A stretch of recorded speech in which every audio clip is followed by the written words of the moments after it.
Terima kasih teman-teman semuanya yang sudah hadir. Kebetulan hari ini tema yang saya ambil adalah sehat itu ibadah. Kenapa saya mengambil tema sehat itu ibadah? Karena posisi pada saat saya mengambil tema itu sedang sakit. Jadinya saya terinspirasi pada kesehatan diri saya sendiri. Saya itu sedang sakit, tema apa ya besok yang saya ambil gitu. Ini pandangan Islam tentang kesehatan, ya. Islam mengajarkan bahwa tubuh adalah amanah dari Allah Subhanahu wa taala. Oleh karena itu menjaga kesehatan adalah kewajiban bagi setiap muslim. Ya, karena tubuh ini adalah amanah, ya. Amanah itu yang menjaga juga diri kita sendiri, ya. Yang bisa merawat juga diri kita sendiri, ya kan? Jadi sehat atau tidaknya tubuh kita itu yang tahu kita sendiri, gitu. Allah mengamanahkan tubuh kita ini, bisa nggak kalian menjaganya? Seperti itu, ya. Kemudian, nah ini di Quran surat Al-Maidah ayat 8 Allah berfirman, kelihatan ya? Ya. Kulu mimma razaqakum wahu halalan thayyiban. Ya, makanlah apa yang telah Allah anugerahkan kepadamu sebagai rezeki yang halal lagi baik. Kemudian wattaqullah halladzi antum bihi mu'minun. Ya, dan bertakwalah kepada Allah yang hanya kepadanya kamu beriman. Jadi makanlah rezeki yang halal lagi baik. Ya. Rezeki yang halal lagi baik itu seperti apa kira-kira? Mungkin ada yang ingin memberikan pendapatnya? Halal ya. Makanan yang baik, minuman yang baik. Makanan dan minuman yang baik yang kita makan itu seperti apa yang baik? Ya seperti apa? Yang mahal mungkin? Enggak ya. Yang halal ya, yang halal. Jadi makanan dan minuman yang dihalalkan oleh Allah, ya, itu adalah makanan minuman yang baik. Nah, kita contohkan dari kehidupan Nabi Muhammad SAW, ya. Teladan Nabi Muhammad SAW dalam menjaga kesehatan baik dalam pola makan, aktivitas fisik dan manajemen emosi, ya. Nabi Muhammad panutan kita itu aja, beliau juga menjaga kesehatan, ya. Beliau itu jarang sekali sakit. Sakit itu kemungkinan hanya 2 kali, ya. Yang pernah saya baca itu seperti itu. Jadi hanya 2 kali beliau sakit. Beliau itu benar-benar menjaga kesehatan, kebugaran tubuh, ya, dengan pola makan, aktivitas fisik dan manajemen emosi. Nah, ini adalah kebiasaan baik Nabi. Yang pertama adalah as-sa'ud. Kalau kita mau senam, itu kan tarik nafas, ya, keluarkan. Nah, itu menarik nafas secara dalam, keluarkan. Tapi keluarkannya lewat mulut, ya, jangan lewat yang lain. Tarik nafas, keluarkan. Nah, seperti itu. Itu Nabi melakukan hal seperti itu rutin. Itu bisa memperlancar peredaran darah, ya. Selain pernafasan juga lancar, peredaran darah juga lancar, ya. Bangun tidur, minum air putih, habis itu pemanasan di depan, ya. Berjemur sambil tarik nafas, keluarkan. Nah, itu baik untuk kesehatan, ya, untuk melatih pernafasan dan juga melancarkan peredaran darah. Bisa diartikan juga kalau misalkan menghirup udara itu kan kita bisa dimain aja, ya. Tetapi biasanya kalau kita lakukan itu apa? Healing gitu kan. Healing, mau healing kemana? Ke pantai, ya kan. Misalkan ke pantai, ke gunung atau kemana gitu, ya. Ya, Bu Suci mempraktekkan itu. Kita membayangkan kalau kita itu ada di gunung, ya, misalkan. Tarik nafas, keluarkan. Nah, itu merefresh pikiran kita dan juga tubuh kita. Kemudian yang kedua adalah kebiasaan Nabi, ya. Yang baik itu adalah, yang kedua adalah al-ladud. Ya, al-ladud itu apa? Mengkonsumsi vitamin agar selalu sehat dan bugar. Nah, kalau sekarang vitamin untuk kebugaran kebugaran itu kan banyak sekali ya. Apa aja kira-kira? Extra jos. Zaman dahulu mungkin Nabi bisa mengkonsumsi vitamin itu madu ya, bisa madu, bisa apa namanya, kurma itu kan juga bisa bagian daripada vitamin beliau. Kemudian yang ketiga adalah al-hijamah ya, al-hijamah itu adalah bekam ya. Bapak Ibu semuanya sudah tahu ya bekam itu seperti apa ya kan. Kemudian yang 4 itu adalah jalan kaki. Nah, di sini siapa yang malas jalan kaki? Saya. Jalan kaki. Nah, perbanyaklah jalan kaki karena jalan kaki itu adalah kebiasaan Nabi yang disukai ya. Jalan kaki itu kelihatannya sepele ya kan, kita jalan kaki paling capek gitu kan, padahal itu manfaatnya sangat banyak sekali untuk tubuh kita ya. Bisa dilakukan dengan hal-hal kecil, misalkan mau ke masjid ya kan, mau ke masjid kita bisa jalan kaki ya kan. Jalan kaki itu selain kita mau berangkat ibadah, itu juga kita sedang berolahraga ya, jalan kaki. Sedangkan ibadah-ibadah yang lain misalkan pada saat kita haji ya kan, umroh ya, yang kemarin baru berangkat umroh ya, kita mau ke masjid bisa jalan kaki, terus kita mau ke hotel setelah kita beribadah kembali ke hotelnya lagi juga berjalan kaki. Nah itu adalah kegiatan-kegiatan Nabi yang memang bisa membuat badan beliau itu lebih sehat gitu, selalu berjalan kaki, memperbanyak jalan kaki. Nah, kemudian, ini prinsip pola hidup sehat dalam Islam. Nah, tadi makan dan minuman sehat, ya kan? Kemudian olahraga, manajemen stres. Ya. Kira-kira dari Bapak Ibu semua yang di sini itu menyadari nggak kalau di tubuh kita itu sebenarnya sebagian besar, hampir sekitar 90% itu adalah air. Nah, air yang ada pada tubuh kita itu, ya, dia itu sebenarnya hidup. Percaya nggak? Tidak. Air kok hidup ya? Emangnya air bisa diajak ngobrol, gitu ya? Hah? Percaya nggak kalau air itu hidup? Hah? Halo? Percaya nggak kalau air itu hidup? Air yang ada pada tubuh kita itu hidup sebenarnya? Tidak percaya? Tidak percaya? Hah? Sekarang gini, misalkan kita pada saat kita sakit misalkan, biasanya itu ada mungkin Bapak Ibu semuanya ada yang minta doa kepada Pak Ustadz misalkan ya, minta doa kepada Pak Ustadz, nanti dikasih air, didoakan, diminum, sembuh. Ada yang seperti itu? Tidak ada? Tidak. Oh, terus? Nggak ada ya? Ada. Ya. Air yang ada di tubuh kita itu sebenarnya hidup. Jadi apa yang kita lakukan, seperti kita mengaji, kita nyanyi, kita ngomong, kita melakukan percakapan, kita melakukan hal-hal yang bisa dia dengar, itu mempengaruhi tubuh kita sebenarnya. Ya, misalkan kita bilang, aku ini kok ini ya, aku ini kok sering sakit. Nah, seperti itu. Kita tidak mensyukuri. Akhirnya badan itu juga ikutnya sakit, jatuhnya ke sakit gitu. Kalau kita percaya bahwa kita itu ada, aku sehat, aku sembuh, tubuh saya sehat, tubuh saya sembuh, tubuh saya nggak sakit lagi, kita juga sehat gitu. Nah, ini adalah molekul air ya. Tubuh kita itu sebagian besar adalah terdiri dari air. Pada saat kita berbicara bahwa hal-hal yang baik, misalkan terima kasih untuk diri saya, terima kasih untuk saya yang sudah sehat, terima kasih untuk badan ini yang selalu kuat. Nah, itu molekul air itu membentuk kristal ya. Bentuk kristalnya seperti ini.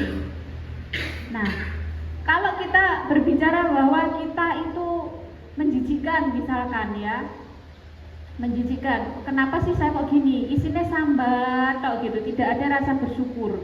Tubuh kita itu juga mendengar.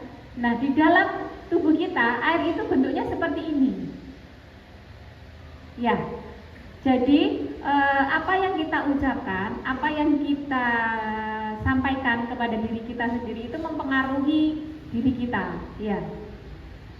Di sini juga ada, kita saksikan video ya. Ini adalah sebuah penelitian bahwa air itu memang sebenarnya benar-benar hidup ya.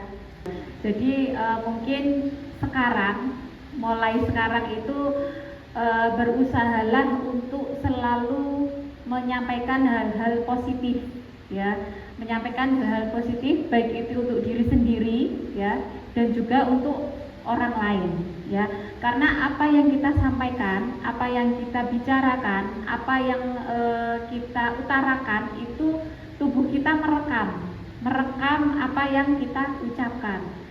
Itu ucapan itu adalah doa ya, jadi teman-teman bisa memberikan doa untuk dirinya sendiri melalui apa yang kita ucapkan gitu. Kalau hal yang kita ucapkan itu adalah hal-hal yang positif, hal-hal yang baik ya, hal-hal yang tidak merugikan, itu insya Allah kita juga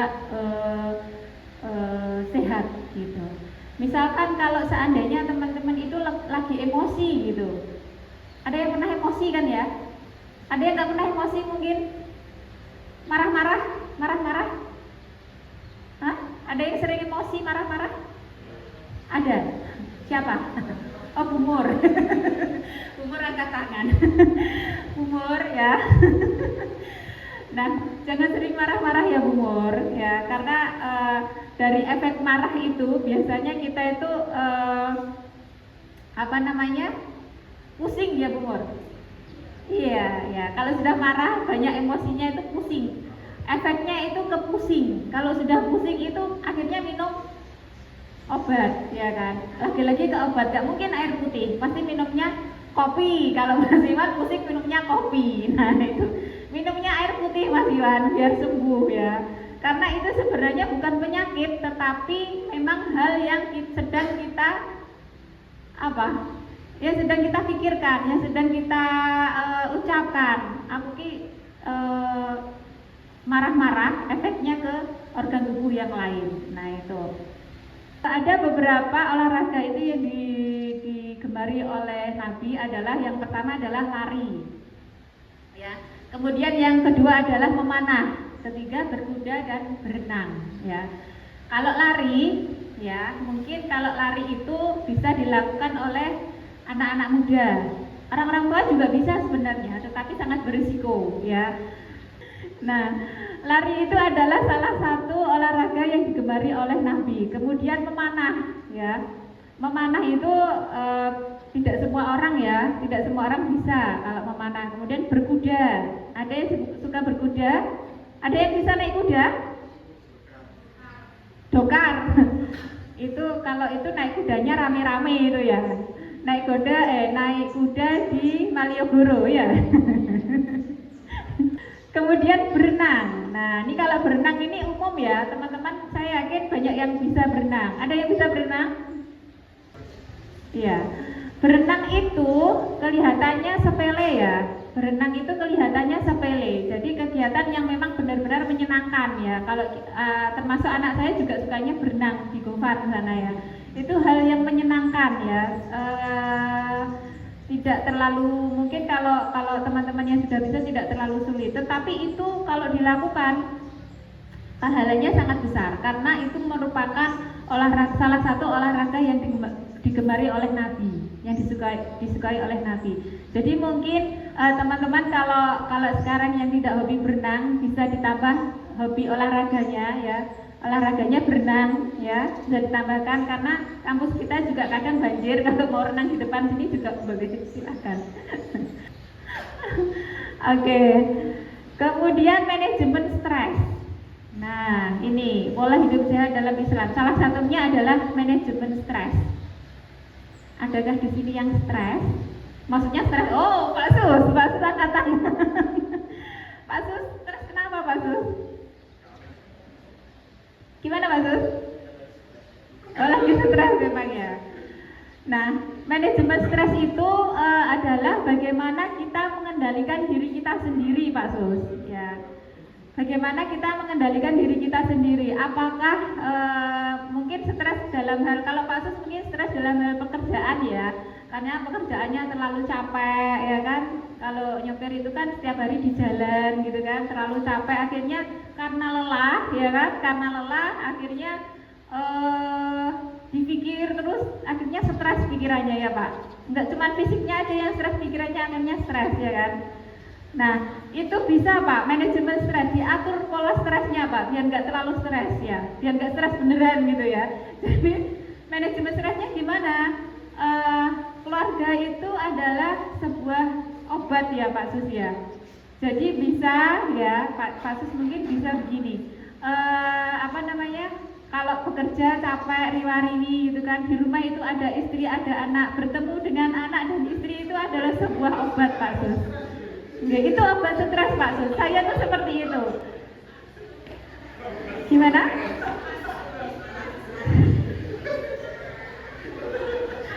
Nah, itu manajemennya berarti kurang benar Pak Sus. Yeah. Ngapunten ya Pak Sus, itu manajemennya kurang benar. Kalau orang-orang yang sudah berumah tangga, ya, kebanyakan itu kalau kita manajemen stresnya ini, ketemu anak, ketemu suami, ketemu istri di rumah itu tambah seneng Pak Sus gitu. Jadi stresnya hilang gitu. Hanya dengan bersenda gurau, hanya dengan bercanda hal-hal yang nggak penting, ngomong-ngomong yang nggak jelas ya kan. Kadang meskipun nanti akhir-akhirnya nangis ya kan, tapi itu salah satu hal yang dilakukan oleh Nabi ya. Yang iya benar, salah satu hal yang dilakukan oleh Nabi, bersenda gurau dengan istri itu merupakan pahalanya besar Pak Sus. Gitu. Mungkin bisa dipraktekkan di rumah ya Pak Sus. Guyon ya, ngobrol-ngobrol ringan. Jadi stresnya hilang gitu Pak Sus. Gitu. Mungkin juga bisa kita sendiri ya, terkadang kan karena di pekerjaan ya, kalau Bapak Ibu dosen mungkin ya memang karena pekerjaannya terlalu padat ya kan, ya mulai pagi sampai siang, nanti siang jemput anak ya kan, Budina sama saya itu ya Budina ya, siang jemput anak, nanti balik lagi kerja lagi ya, garap orang ya, seperti hal-hal seperti itu terkadang membuat kita juga stres sendiri ya Budina ya. Nah itu bagaimana kita mengatur pikiran kita biar nggak stres itu harus bisa teratur gitu. Jadi gimana Pak Iwan? Makan, oh bisa. Kalau Pak Iwan stres makan, ngopi. Nah ya itu hal-hal yang bisa kita sendiri yang tahu. Kira-kira kalau kita itu biar nggak terlalu stres dengan pekerjaan, hal apa yang harus kita lakukan? Kalau Pak Iwan mungkin makan, kalau kita mungkin apa gitu kan. Nah itu bisa dilakukan apa? Healing. Nah, kalau Pak Reza healing katanya, kalau stres healing ya. Alhamdulillah Pak Reza terjadwal ya. Oke. Jadwal healing. Nah, itu bisa kita sendiri yang mengatur. Manajemen stres itu biar nggak terlalu stres beneran itu bagaimana caranya. Nah, itu pola hidup sehat dalam Islam ya. Kemudian kesehatan bukan hanya dilihat dari segi fisik tetapi juga mencakup kesehatan mental dan spiritual. Kalau kesehatan mental itu kira-kira seperti apa? Hah? Seperti apa teman-teman? Seperti apa? Nah itu tadi emosi ya, yang senang sukanya blayer ya, lagi ngomong sedikit langsung blayer nah itu tolong dirubah ya, karena emosi itu ya mempengaruhi kesehatan kita. Siapa yang di sini suka blayer, suka emosi? Pak Iwan ya. Jangan suka emosi ya, karena emosi ya itu tadi mulai dari apa yang kita ucapkan. Kalau kita sering emosi itu sama halnya kita tidak bisa memanage diri kita sendiri ya. Akhirnya bisa stres, bisa sakit ya. Kalau sudah sakit itu dampaknya kemana-mana ya, mulai dari kesehatan kita, pekerjaan kita, pola hidup kita, terus kemudian lingkungan kita. Nah itu kalau kita stres tuh nanti dampaknya ke situ. Tapi tenang, kalau stres ada Bu Susi yang bisa menangani. Gitu Bu Susi. Kemudian stres dan kecemasan, kemampuan untuk mengelola stres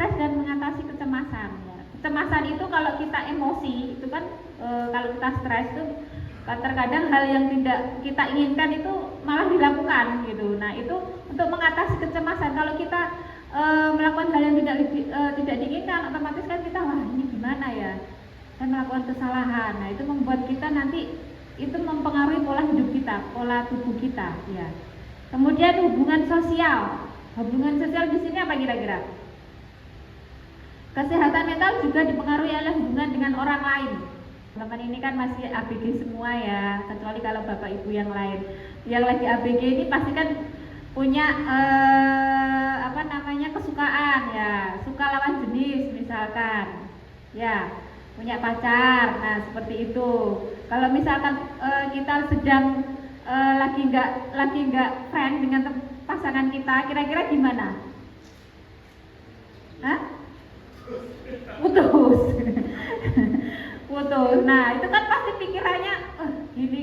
Nah itu jadinya kan emosi ya kan, diri kita itu kan jadinya emosi, gara-gara kamu akhirnya aku kuliah pun nilainya jelek. Nah seperti itu. Itu mempengaruhi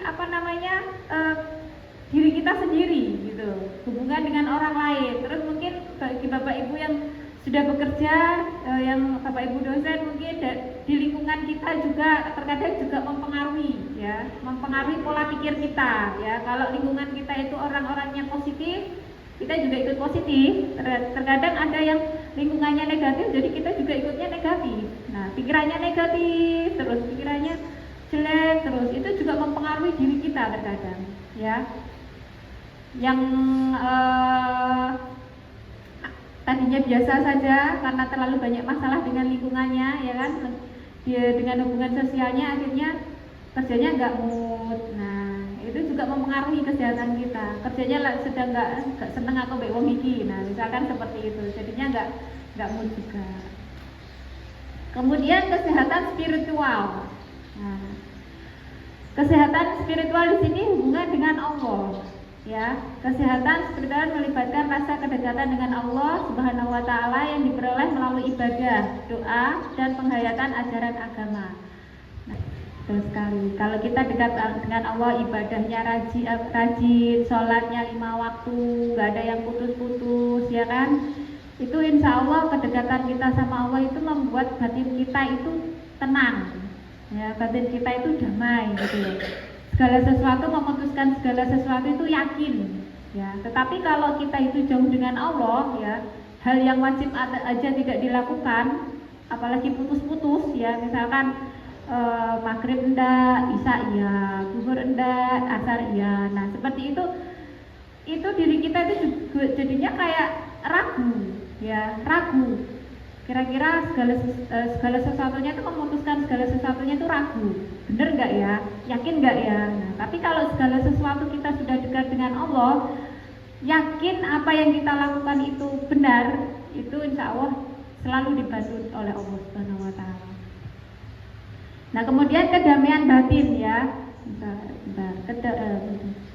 kedamaian batin dalam konteks spiritual ya, kesehatan mencakup perasaan damai dan bahagia yang berasal dari kepercayaan dan yakin akan takdir Allah. Nah itu tadi, kalau kita sudah yakin itu pikiran kita itu intinya adalah semeleh, legowo, ikhlas ya.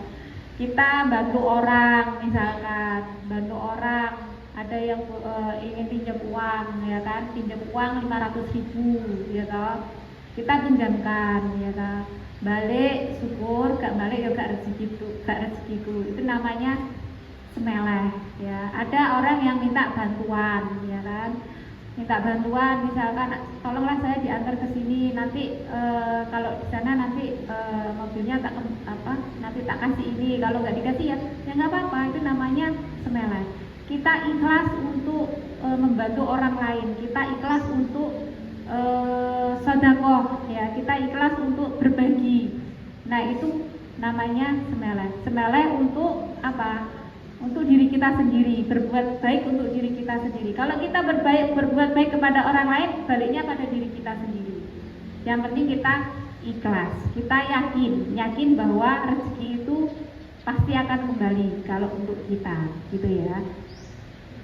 Kemudian peran komunitas ya. Peran komunitas di sini adalah mendorong satu sama lain untuk hidup sehat, ya, melalui majelis taklim misalkan. Nah, seperti ini. Ini adalah komunitas, ya, komunitas, diskusi dan kegiatan komunitas yang lain, ya. Diskusi.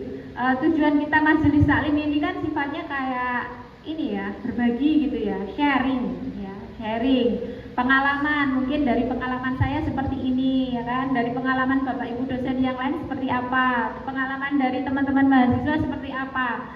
Nah, itu juga mempengaruhi kesehatan kita juga. Kalau kita sering komunitas kita itu adalah kumpulan orang-orang yang sehat, insya Allah diri kita juga sehat. Komunitas kita adalah kumpulan orang-orang yang suka belajar, kita juga jadi pintar. Komunitas itu mempengaruhi, ya. Jadi carilah komunitas yang memang mempunyai dampak positif untuk diri kita, ya, mulai dari kesehatan dan lain sebagainya, memberikan dampak positif pada diri kita. Apalagi kalau kita bisa memberikan dampak positif untuk orang lain, itu justru lebih baik, ya. Carilah komunitas yang memang benar-benar baik, ya. Seperti ini majelis taklim ini juga merupakan komunitas yang baik menurut saya. Kemudian mengajak anggota masyarakat untuk berbagi informasi dan pengalaman tentang pola hidup sehat. Nah, mungkin teman-teman ya seperti kayak Bu Susi punya pengalaman banyak terkait dengan berbagi informasi, ya Bu Susi, ya.